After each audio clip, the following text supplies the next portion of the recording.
காலம் கரைந்தாலும் கோலம் சிதைந்தாலும் பாசம் வெளுக்காது மானே.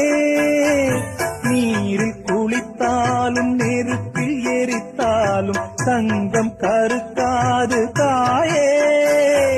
பொன்முகம் பார்க்கிறேன், அதில் என் முகம் பார்க்கிறேன்.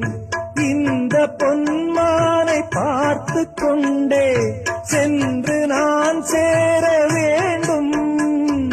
மீண்டும் ஜென்மங்கள் மாறும் போதும் நீ என் மகளாக வேண்டும்.